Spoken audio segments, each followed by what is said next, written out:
সুপ্রিয় দর্শক আসসালামু আলাইকুম। আমি আবারও চলে আসছি সমুদ্রের কিনারায়। তো দেখতে পাচ্ছেন অনেক বড় বড় বুট, এটাকে আপনারা সাম্পানও বলতে পারেন, বুটও বলতে পারেন, মিনি জাহাজও বলতে পারেন। তো এটাকে আপনাদেরকে আমি একটু কাছ থেকে দেখাবো। তো আসেন আমি আপনাদেরকে দেখাই।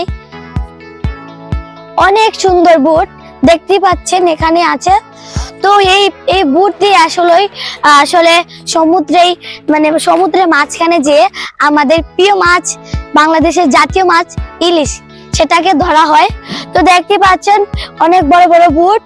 ওই দেখেন, তো এখানে দেখেন এই জেলে ভাইরা দেখেন জাল বুনতেছে। তো আমি আপনাদেরকে একটু কাছ থেকে দেখানোর চেষ্টা করব।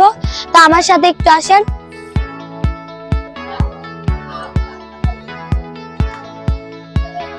গাইস, এই দেখেন জেলে ভাইরা অনেক আনন্দ করে তারা এই জাল বুনতেছে।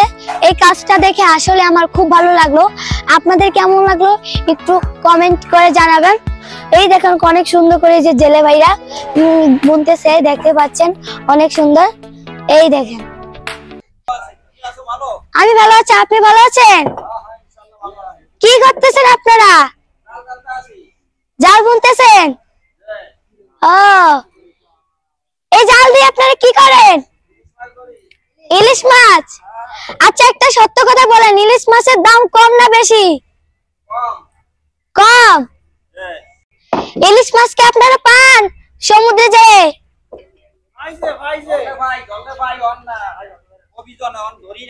ধরেন না?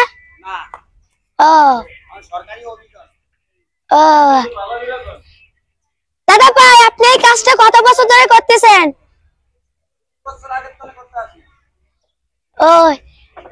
এই যে জালটা বুনতেছে, হাত ব্যথা করে না?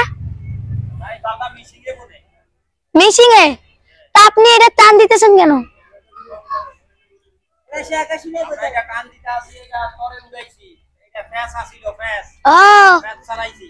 আচ্ছা, ভালো থাকবেন তাহলে।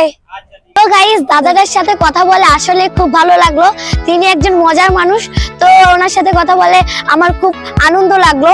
তো এখন কিন্তু অভিযান চলতেছে, তাই ইলিশ মাছের দাম একটু বেশি। ওনারা কিন্তু বোট নিয়ে এখনো সাগরে যান নাই। তো যে সময় যাবে তাহলে কিন্তু ইলিশ মাছের দামটা কমবে। এখন কিন্তু অনেক মানুষে ইলিশ মাছ খেতে পারিনি, তো অনেকে খেয়েছে। আমরা দোয়া করবো ইলিশ মাছের দাম যেন কমে যায়।